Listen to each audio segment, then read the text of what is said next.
Namaskaram friends. Today let's see 18th Divya Desam Tirukannangudi. The Perumal name is Damodara Narayana Perumal, or we can also call him as Lokanatha Perumal. Let's see why he gets the name Damodara Narayana Perumal. Dama means rope. Yasoda would have tied Krishna with the rope, no? So referring to that, here we call him as Damodara Narayana Perumal. Also it has two meaning. One is Elimai, simplicity. Damodaran means Elimai. Narayana means pride. We are all proud about our Lord Narayana, right? So combining these two names, simplicity and pride, Damodara Narayana Perumal is what we call him. Okay, Dama means I said rope. We cannot tie Lord Krishna, Lord Narayana with a rope. We can only tie him with our premam, love and affection. So he also graces the devotees if we surrender to him with love and affection. There is one incident relating to this, and this incident also illustrates how he gets the name Damodaran. Vasishtha is a sage who worships Lord Krishna in the form of butter. He forms the idol of Krishna using butter and he worships him every day. Lord Krishna was so happy with his worship and he wants to play with him. So that's what God does all the time for all the devotees, right? So Lord Krishna took a little boy appearance and he came to the Vasishtha's place and he took away the butter. Krishna is in the butter form and Lord Krishna arrayed himself and ate that butter himself. And he ran away. Vasishtha was about to come to his puja place and he saw a little boy running. And he also saw that butter was missing there. Butter in the form of Lord Krishna was missing there. And he started chasing the boy. And there were 4 rishis sitting. And Vasishtha asked these 4 rishis to catch hold of this little boy. They caught him and Lord Krishna in the form of little boy was caught by these 4 rishis. They took hold of his legs and not knowing what to do, and Vasishtha was also nearing, he gave this full appearance of Lord Krishna to Vasishtha. So that's how he gets the name Damodara Narayana Perumal here. Dama means rope. Lokanayaki Thayar is this concept here, and she also has the Urchavar name as Aravinda Nayaki Thayar. Tirumanga Alvar has high prominence. He sung 10 pastorams here, and there are 4 beliefs related to Tirumanga Alvar. Tirumanga Alvar's main goal was to build a big wall surrounding the temple of Srirangam. So he took as much effort as possible in order to build that wall. So in one such effort was that he brought the idol from the place and he was passing through this town, Tirukannangudi.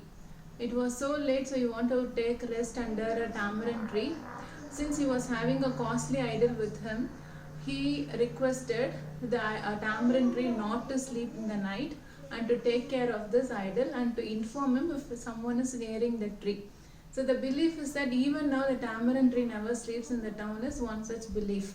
And we have to understand that whether Alvas can talk with the tree and whether the Alvas can talk with the cosmos, etc. It is like actually it is meditating upon the tree.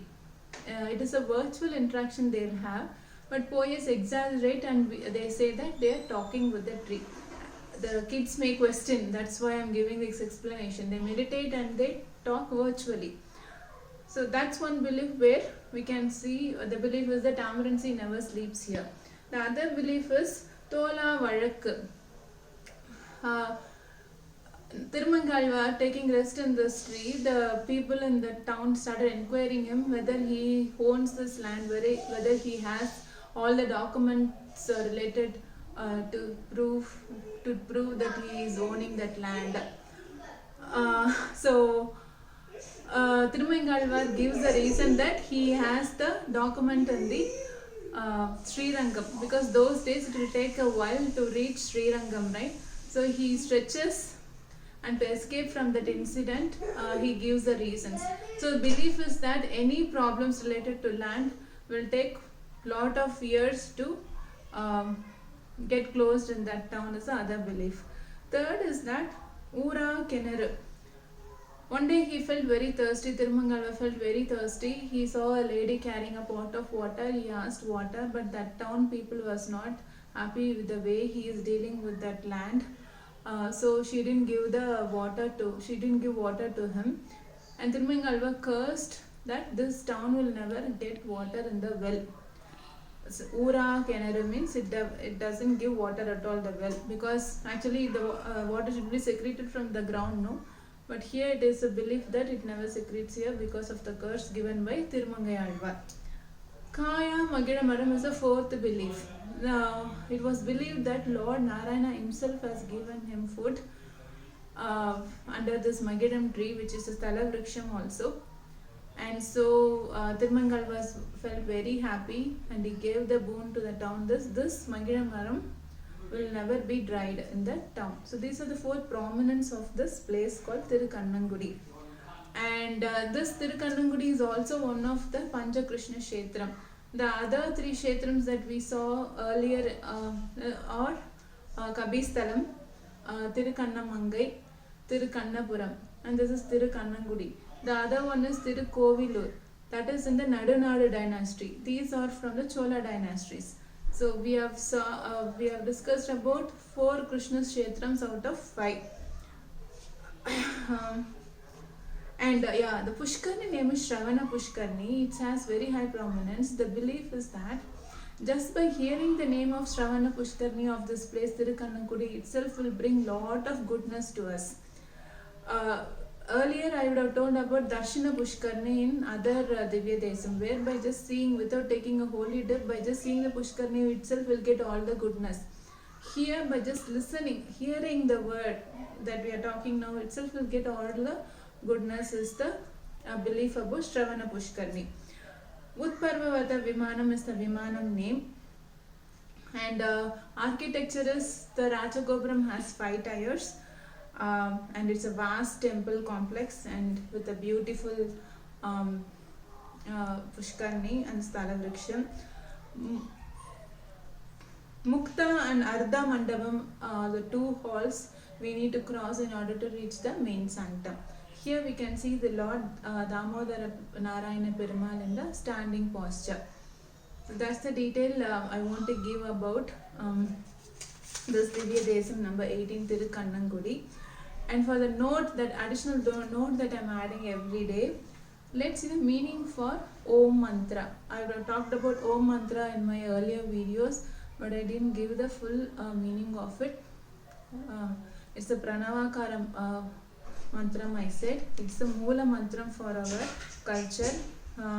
Let's see the name. The Om means, it is a very significant mantra for our Hinduism.